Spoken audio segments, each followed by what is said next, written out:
So I want to talk to you today about pressing towards the mark, achieving your God-given goals. Do we have the slides? Okay. Pressing toward the mark, achieving your God-given goals. Habang inaayos nila yung slides, I want to tell you, parang Christmas joke. Okay, okay lang. May dalawang magkapatid, and meron silang lola na medyo generous siya. So sabi ng dalawang bata, Lola, gusto ko sana, sabi ng isa, gusto ko sana magkaroon ng bisikleta. And sabi ng lola, eto gawin nyo. Mag-pray muna kayo at mag-depend na lang kayo kay Jesus Christ na magbigay ng regalo sa inyo, ng bike. So, excited yung mga bata.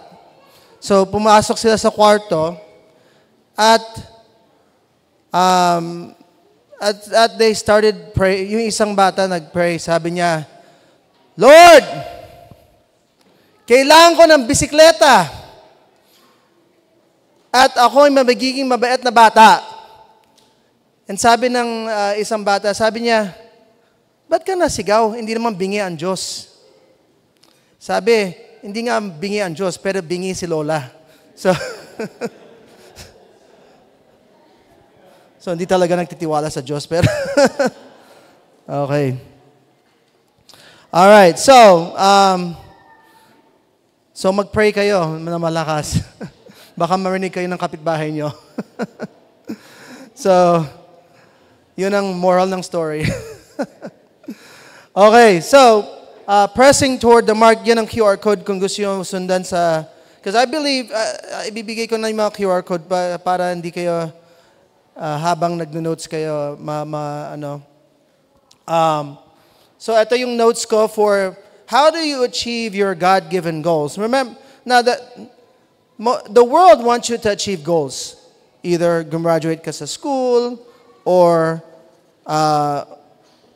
makatapos ka sa isang vocation or makatapos ka sa isang project. The world gives you goals. But the goals that God gives are the ones that we need to accomplish. If God doesn't give you the goal, then it's not worth doing. So, this year, as we think about 2025, wag na tayo mag-intay till 2025 mabago. Wag na tayo mag-start. Mag-start na tayo ngayon. Ano ba ngayon? December 8. May head start kayo. 2025, sa tingin ko, kung ipaporsige mo, yung pagkuha mo ng goal mo, baka by January 1, natapos mo na yung goal mo. And then you can make new goals. So, how are we going to do this? We're going to use Philippians chapter 3 to give us insight. Kasi our God is a goal. Our God is a goal-focused God. He has a goal for your life. Look to your neighbor, say, He has a goal for you. Si July, parating walang neighbor eh. Kaya, mahirap. Hanapin nyo nga na neighbor yan. Okay, wala ba kayong mga kaibigan dyan? Okay. God wants us to have a God-given goal. Yung iba, their goal is magkaroon ng ganitong pera. Right? And when let's say, mag-iipon ako ng 100,000, bibili ako ng bike or bibili ako ng isang bagay, cellphone or something. Right? The question is that goal what God wants you to have? Yung goal ba na pinapursue mo, is it a biblical goal? Or is it a goal for pleasure lang? Kasi if it's a goal for pleasure lang, we know that God, kung ikaw anak ng Diyos, is not gonna help you sa bagay na hindi maganda sa buhay mo. Right? So kailangan, as Christians, we should focus on a God-centered goal. So the first point is start with a God-centered goal. The Bible says in Philippians 3 verse 14, he said, we just read it. Let me see. I press toward the mark of the high calling of God. He's saying, I have a high calling and God has provided a mark. Okay? Doon sa SM, meron silang archery. May archery doon sa SM. Na-try ko na yon. Sa gitna ng target natin is a bullseye. Yan ang mark. Yan ang ibig sabihin ng mark. Is God gives you a bullseye. Now, pag tumama ka sa, minsan tumatama tayo sa labas ng bullseye, pero until matamaan natin ang bullseye, hindi tayo matutuwa. Right? Yung iba, tinatamaan natin yung sa labas ng bullseye, nasa taas, nasa pader. Diba? What we want is the middle kasi doon tayo matatuwa kasi that's when we will be fulfilled. God wants you to have a purpose sa buhay mo. If you have no purpose sa life mo, you will live a life na hindi fulfilling. Hindi ka magiging fulfilled sa buhay mo. Why? Kasi you are not living sa potential mo. Marami tayo dyan sa labas.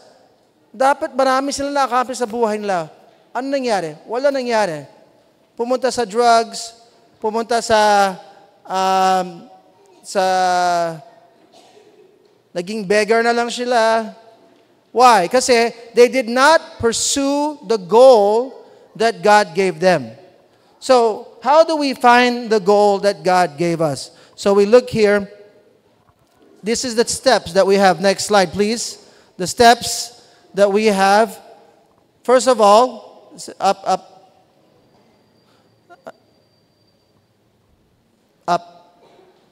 Start. Okay. First test, does this align with God's Word? Yung gagawin mo ba, is naka-align ba sa Diyos? Naka-align ba sa will ng Diyos para sa'yo? If I'm going, my goal is mag-abroad ako. Magsa-Saudi Arabia ako or magka-Canada ako. Is that God's will for your life? Kasi maraming akong kilala sa Canada. Pagdating sa Canada, naging masama pa yung buhay nila. Is that God's will for your life or is that your will for yourself? God said He has a goal for you.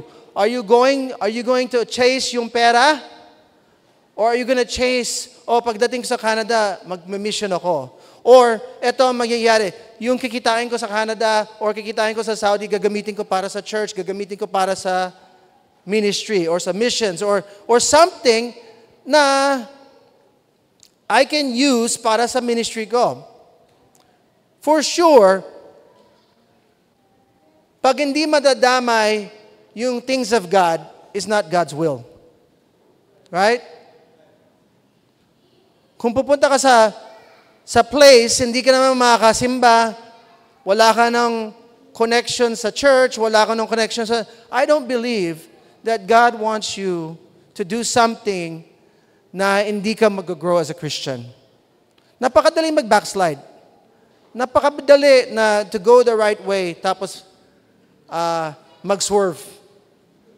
To the point, baka nag-U-turn ka na. Marami tayong kilala dito na dati faithful member dito. Ano nangyari? Nag-U-turn. Bumalik sa the ways of the Word. So many. I would submit, mas maraming tao na hindi nagpatuloy at nag-U-turn, pumunta back to the ways of the world, then nagstay. Very sad. So we need to align. Define your aim clearly. Nung nag-archery ako dun sa SM, ang unang gagawin sa'yo is tuturuan ka kung paano mag-aim. Kasi alam nga naman gumanong ka. Hindi tataas yung arrow mo, no? You have to aim. And you have to look kung ano tinitingnan mo. Kasi if you don't have an aim, hindi mo matatamaan yung goal mo. Right? So, when we have a God-given goal, you have to be clear kung saan ang aim mo. Why are you doing this? Ginagawa mo ba to para ma-reach mo tong, naalala ko si Pastor Mandy, kaya siya bumalik sa college, sa Bible college, kasi gusto niya mag-aaral tungkol sa Diyos so that para maging missionary siya dito at ma-start tong BBT. That is the target, naka-aim, at na-achieve niya because his target was clear. When your target's not clear, konting tukso lang, wala ka na sa target mo. Baga, nasa ibang target ka na. Nasa ibang target na ibang tao. Target ng world. Okay? And does the goal honor Christ? Remember, everything we do must honor Christ. Hindi natin pinapahiya ng Diyos. Right? Alam ko, hindi tayo perfect. Minsan nagkakamali tayo. Pero, everything that we are pursuing should be honoring Christ. Kung ikaw bata, ikaw nasa school, paano ma-honor Christ? Do your best sa school. Amen? You cannot honor Christ kung you're doing your worst. Sino ba dito nag-worst? Did their worst sa school? Marami tayong ganon. Ako ganon minsan. Dati. Okay, second thing. How do we achieve God's given goal? Second, let's look here. We commit to the process, not just the outcome. We commit to the process, not just the outcome. Okay? Now, pag ikaw magaling sa basketball,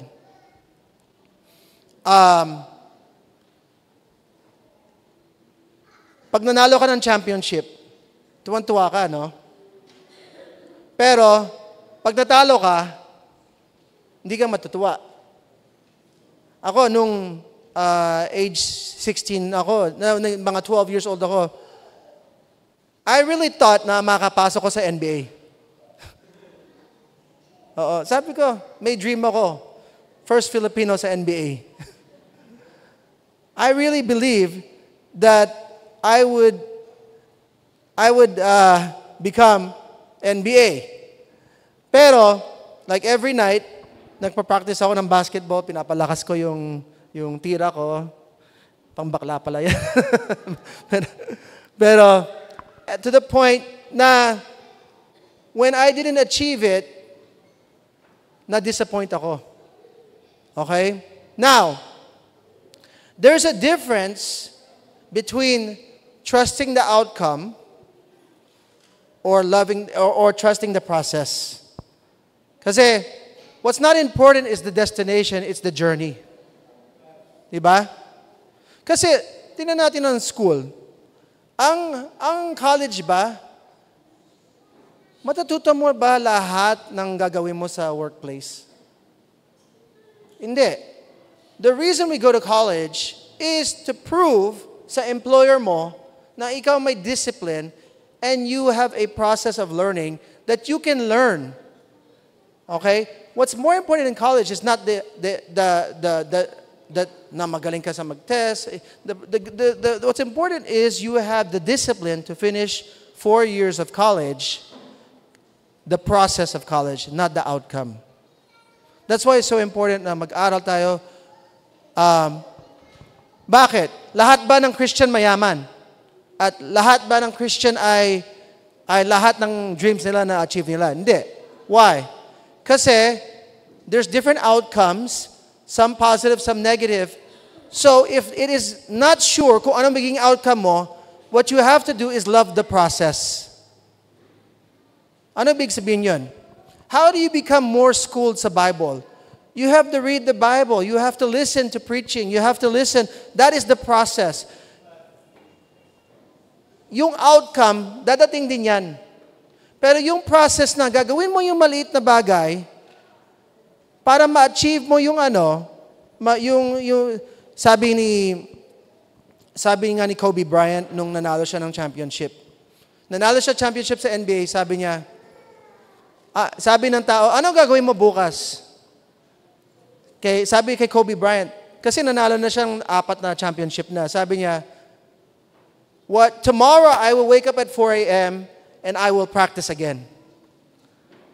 Kasi mas mahal niya yung process na maging ready na siya for the next season compared sa championship niya. As Christians, if we love the process, we will not get frustrated kung hindi natin ma-achieve. Basta ma-love natin yung process. So what I'm teaching you here, why you come to church every week, kahit minsan hindi maganda naging outcome sa buhay natin, why? Kasi you need to love the process of being a Christian. Okay. Remember, real achievement is not instant. Iba, lahat ng mga nagsusugal ay magagaling sa sugal eh. Ang problema, hindi nila nakikip yung kita nila. Diba? Kasi minsan pag instant ang kita, instant din mawala. Right? May bagong tindahan dyan sa SM, Bacoor. Para siyang Korean style na may mga lutuan doon. Tapos mamimili ka ng noodles mo, yung instant noodles. Tapos babayaran mo yung noodles, tapos babayaran mo yung luto. So, ang dami tao. Siguro makakakain ka ng 20 pesos. Pero, sa totoo lang, ang instant noodle, ano mas masarap? Yung instant or yung matagalan na gagawin yung noodle? Di ba mas maganda yung matagalan? Sa restaurant ba, instant lang, bubuksan yung nung Lucky Me, tapos, eto noodles mo. Right? Di ba mas maganda yung lutong bahay na, mas masarap pa nga yung gawa from scratch yung noodles. Di ba? Kasi pinaghirapan yun.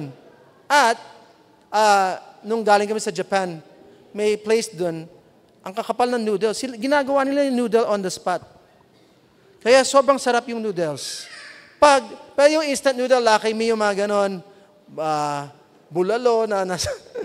Okay siya, pero it's better pag hindi instant. That's why it's so important. You love the process kasi real satisfaction is not instant. Okay? And then, how do we commit to the process? Kahit everyday ginagawa mo the same thing, yung outcome hindi mo nagugustuhan, just persevere. The Bible says, Philippians 3:12, it says,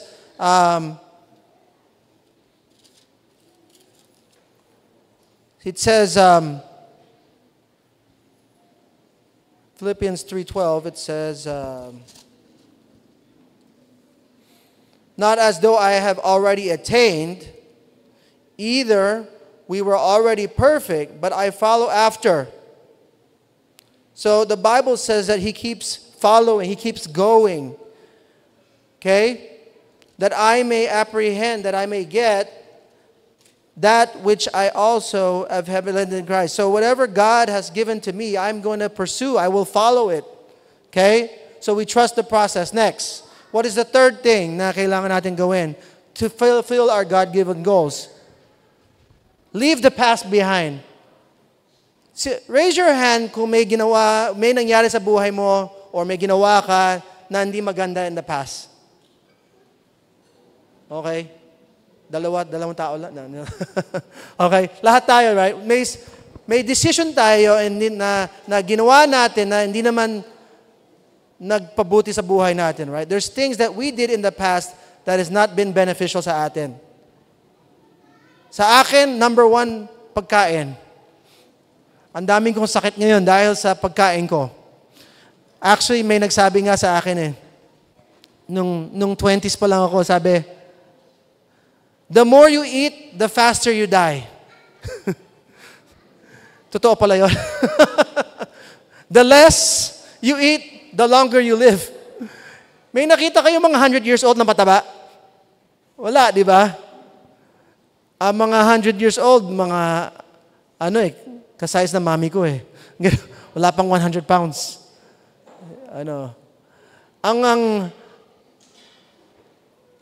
We have to leave the past.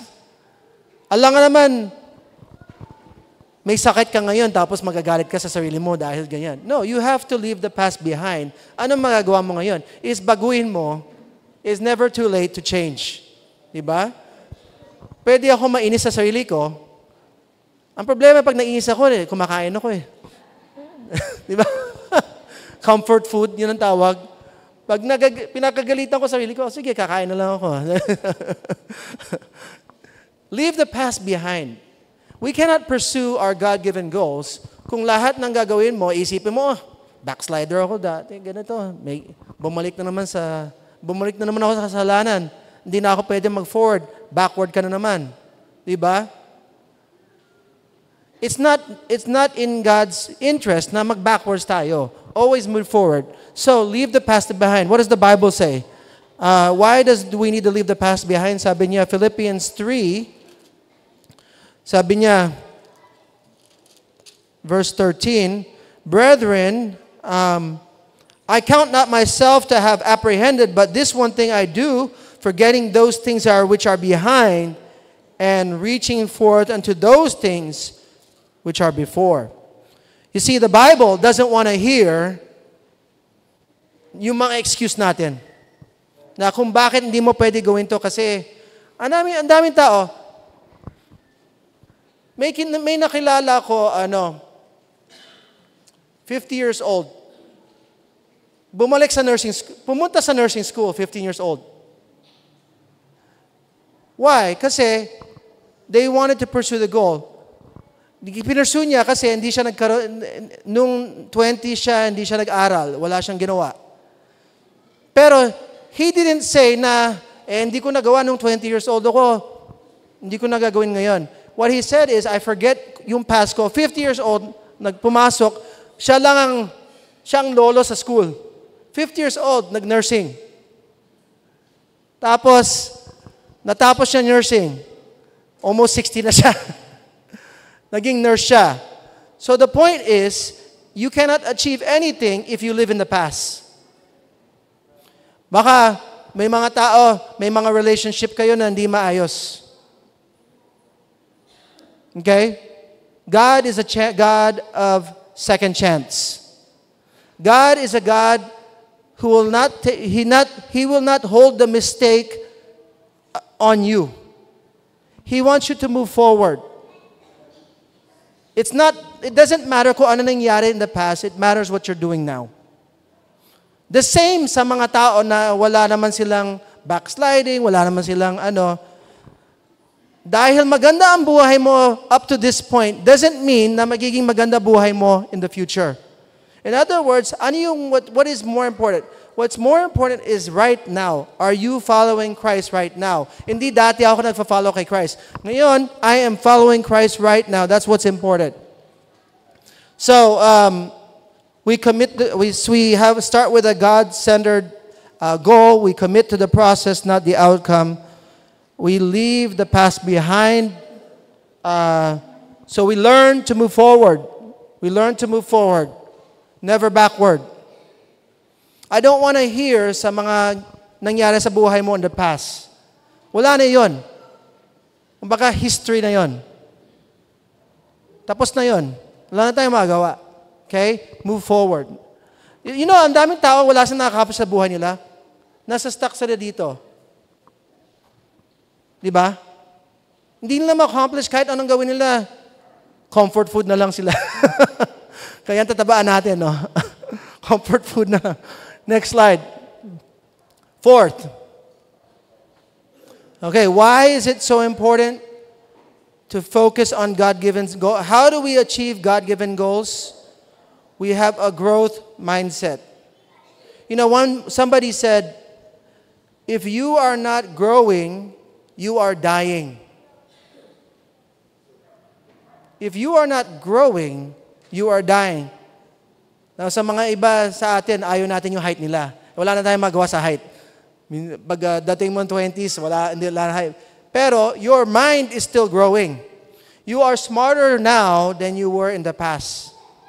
Kasi your mind is growing. Now, what happens is, kung bumabalik ang isip natin backwards, hindi na nag-grow ang isip natin. We are starting to die. Alam mo, there's people, tingnan nyo sa internet, there's a sickness called failure to thrive. Alam niyo ba yon? Failure to thrive? People die kasi they do not see a point sa buhay nila. It's a tunay na sickness. It's all nasa isip nila. May tito ako, namatay siya, failure to thrive. Kasi, nung COVID, walang bumisita sa kanya, at nakita niya, wala siyang point sa buhay niya, at nag-give up yung kidneys niya. Did you know, if you do not have a growth mindset, it can kill you. Look up yung failure to thrive. Tunay na sakit yan. Our mind is so powerful. Kung hindi ka nag-grow, madidepress ka.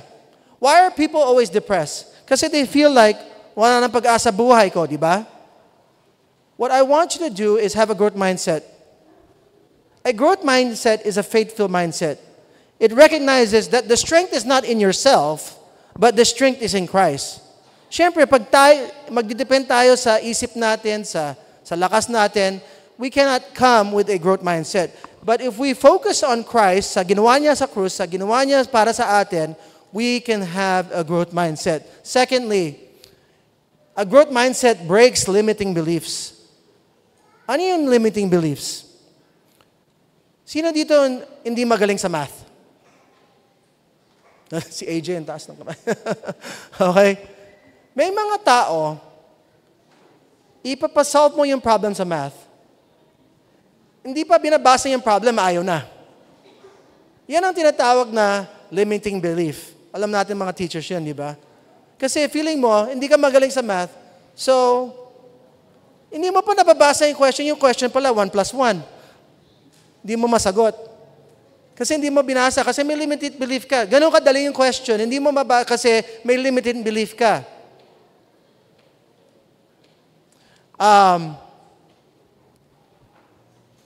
May kwento sa US eh. May narinig ako may nagkwento. So from 0 to 10, binabase yung babae. Let's say, 10 ang pinakamaganda. At 5, okay. 6, mas okay sa okay. Sabi sa US, may nagkwento, pag ikaw pumasok sa isang place na may 10 na babae, may 5, tsaka may 6, sino kaya ang pinapuntahan ng mga lalaki? The most? Sa tingin nyo? Ano? Anong number? Brother July, anong number? Sino ang pinakamaraming request? 5, 6, or 10? 5, 6. Kasi most people, ito para sa iyo to, July, ha? Pag 10 yung babae, lahat limiting belief sila. Feeling nila, hindi ko makakuha yan. Yung pala, walang kumakausap sa K10. Kasi na-intimidate sila. That's what we call limited belief. Kaya nga, di ba may mga 10 na babae, may kasamang 2 na lalaki? Bakit? Kasi they have a limiting belief. Right? Kasi takot sila. Kaya sabi nga, yung pag-average ka, mas maraming papasok sa iyo. Lalapit sa iyo pala. Okay, so how do we embrace a growth mindset? We have to brainwash ourselves daily. The Bible says, be ye transformed by the renewing of your mind.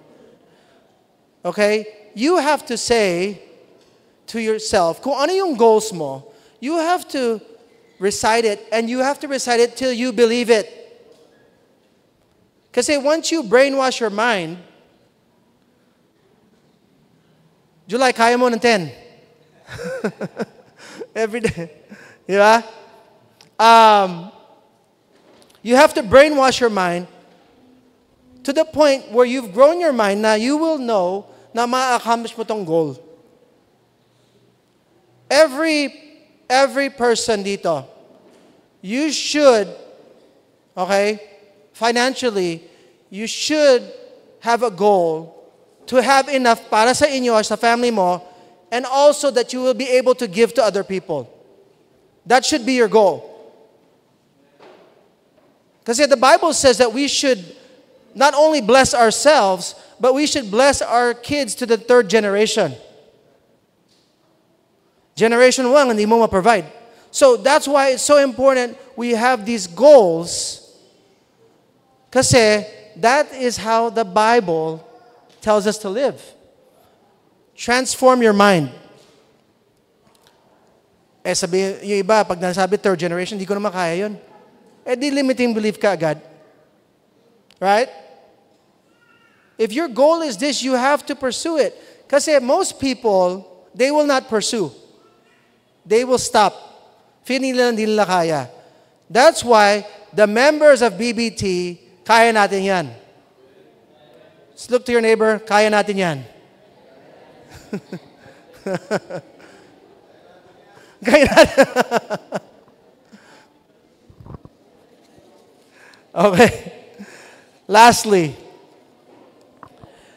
keep Christ the ultimate motivation. Philippians 3:14. So the 14 it says, Philippians 3:14 says, I press toward the mark for the prize of the high calling of God in Christ Jesus. Christ has a high calling for you. Kung ano na nilagay ng Diyos sa isip mo, it's a very high calling. And dahil ikaw ay anak ng Diyos, God expects a lot from you. Hindi niya gusto average na tao. He wants above average. He wants excellence. He wants us to achieve great things kasi kung ikaw maging great, God will be proven great. Alam nga naman, sabi niya, become a giver tapos naging mahirap ka.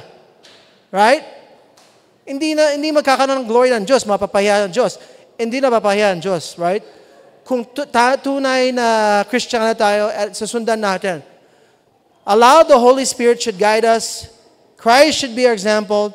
It's all for Him, not ourselves. That's why sa umpisa pa lang, sabi ko, yung goal mo, dapat may glorified ang Diyos. Hindi lang, magiging pastor lang ako. Which is good. Being a pastor is a high calling, pero it's not the only calling. We need Christian teachers. We need Christian Grab drivers. We need Christian architects. We need Christian doctors, Christian accountants. We need Christian police. We need all of these people kasi all of these people will make our church greater as a body. So let's practical application. Next slide. I'll give you some tips how you can do this today. Next slide. Practical action. We talked about this, but I want to be more specific kaya binigay ko yung slide sa inyo. Be very clear what you want to achieve. Kasi kanina sinabi ko, pag clear ang goal mo, you will not be focused sa ganon. Kung malabo yung nakikita mo, you will not focus on that. You need to make it clear. Ano bang goal mo? Okay? Secondly, when you have a goal, determine what you intend to give up.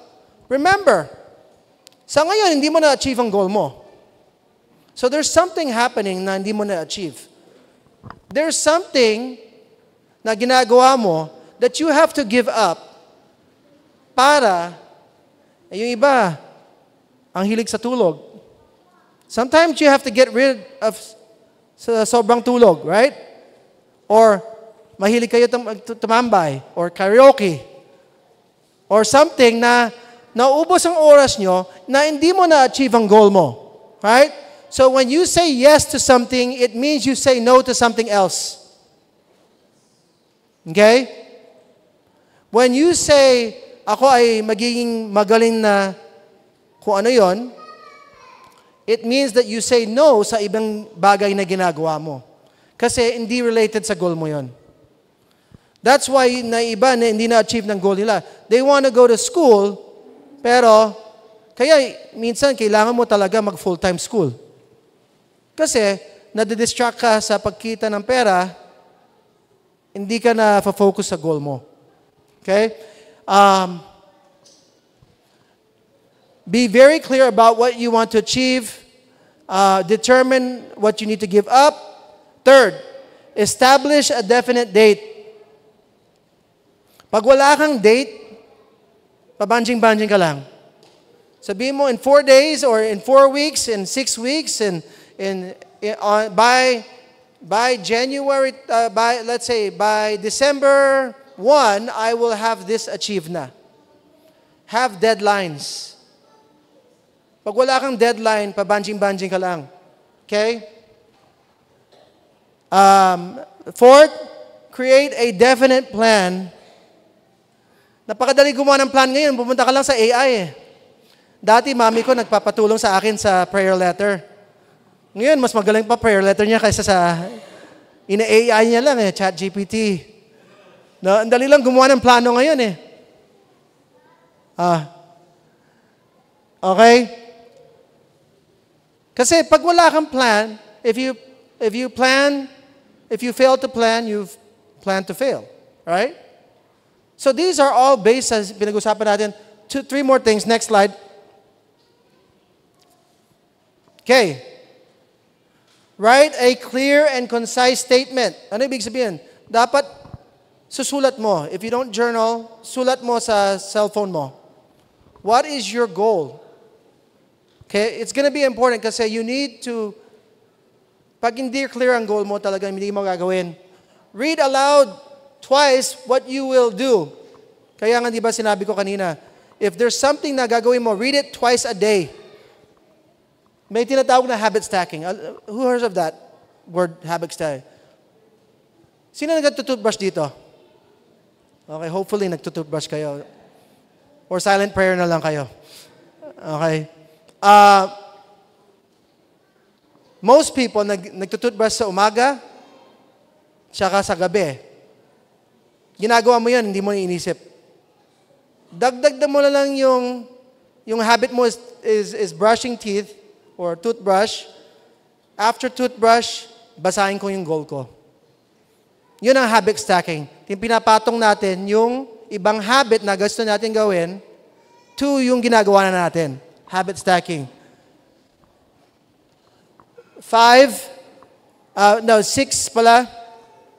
Have a vision of what you want to see and what you happen to and what will happen to you when you feel it. Okay, so kung ikaw may goal ka na mag-lose ng weight, diba, yun ang number 1. Pagdating ng New Year's, mag-lose ako ng weight. Diba, pag ang goal natin mawala 5 kilos or something, di ba ang sarap ng feeling pag na-achieve mo? May isip, nag-lose ako ng 10 kilos. Di ba ang sarap ng feeling? Di ba napapicture mo yon? Or kung may goal ka, magkakaroon ka ng boyfriend or girlfriend. Di ba? Ang sarap ng feeling, maisip mo yon. Right? The same, or magkakaroon ka ng pera na ganito na para maging blessing ka. Diba, masarap ang feeling? You have to live that, vision mo yun. The Bible says where there is no vision, the people perish. Why? Kasi they do not have anything to pursue. So, have a vision. And you picture, alam mo, your mind is so powerful. Sino na nanaginip habang nanaginip ka, akala mo tunay na paggising mo, pawis na pawis ka? Si July? Bakit na? Right? Ano nag-cause nun? Utak lang natin. Pero feeling mo paggising mo, parang tunay, no? Parang talagang nangyari. Na isang beses ako nanaginip. Nanaginip ako na si Pastor Daniel nag-preach dito. Namatay tatay niya. Paggising ko, iyak ako ng iyak. Hindi pala namatay. And sabi ko, ba't gano'n, no? Pero our mind is so powerful. Kaya, kung gano'n ang mind natin, make a vision na kitang-kita mo, mangyayari sa buhay mo. And that will help you keep your goals. Lastly, how can we make these steps easier on ourselves? Okay, so marami tayong steps. So, syempre, mas madali mag-toothbrush kung may toothpaste ka. Diba? Wala kang toothbrush, joke lang. Okay? Magbibigay tayo ng toothpaste sa Christmas. Sa mga... Hindi, syempre, para matupad mo to, kailangan ayusin mo yung schedule mo. Ayusin mo yung mga nangyayari sa buhay mo. Para ma-achieve mo yung goals. Ako, minsan, pag may gagawin ako the next day, yung gagawin ko, ilalagay ko sa daanan ko. Like, maglalagay ako ng pillow sa gitna ng floor. So, pag gising ko, pag nakita ko yung pillow, nga pala, gagawin ko to. So, that's what we call anything that will help you ma-achieve yung goal. At maging focus tayo. Huwag tayo babanjing-banjing. Kasi, not the Bible, pero, di ba I don't know kung biblical ba to. The idle mind is the devil's workshop. Kung idle tayo, kung wala tayong ginagawa, doon tayo nagkakaroon ng tukso. Di ba? So, we will need to do that. Next slide, please. Yun na ba yan? Okay, conclusion. Okay. Success in achieving a goal is not about empty dreams. Kaya nga, ang success, di ba, is very subjective. Depende sa tao kung ano yung success mo. It's about refining your aims, committing to them, leaving the past behind, and embracing the growth process. Okay? Now, there's a great quote here. And actually, this is about abot tayo ng abot, going after the right goals. Yun pala, pag nakuha mo yung goal, yun pala, hindi ka naman fulfilled sa goal mo. Sinabi, may kwento yung nag-start ng Minecraft, Notch yata ang pangalan niya, gamer tag niya, Notch. Naging billionaire siya nung binili ng Microsoft. $4 billion overnight. Nung nakuha niya yung pera, sa sobrang takot niya na makuha yung may magnakaw sa kanya, lumipat siya sa Switzerland, and hindi na siya nagpakita for 5-6 years. At wala siyang tiwala sa tao kasi lahat kumukusap sa kanya, hinahala niya na sinescam siya para makuha yung pera niya. So he got what he wanted, pero hindi siya happy. So that's why it's so important. People may spend their whole lives climbing the ladder of success only to find, once they reach the top, that the ladder is leaning against the wrong wall. You see, do not pursue the wrong thing. Pursue the God-given goals in your life, and you will not go wrong. Let's pray. Our Heavenly Father, we thank you as we enter 2025. We pray, Lord, na we'll come up with goals na that will be pleasing and honoring to you. And once we identify yung goals para sa buhay natin, Lord, I pray na tayo as Christians will commit to these steps, to doing great things. And I'm very excited sa mga members natin ngayon and the people who are here in BBT. I'm excited for 2025. It's not too early to start. It's nice to have a head start. Before January 1, malagay na natin tong mga steps to achieve our goals. So let's all stand and let's have somebody play the piano. I'm going to give you an invitation to, maybe you're living your life, wala kang goals. Wala kang pinapursue. Baka ang buhay mo is puro comfort food. Today is the day to commit. We need a church that is focused on achieving great things for Christ. That is focused on achieving goals na hindi lang kaya ng tao, but the goal, the only way na mangyayari yon is through the help of Jesus Christ. And that's what we want. Maybe God has a ministry or has a project for you to do this year para maging blessing ka sa kingdom of God. Maybe there's something that you can commit today that will do great things for our church, for missions, for anything that God has in your plan. So let's go. As Andrew plays, you can come up and commit for 2025.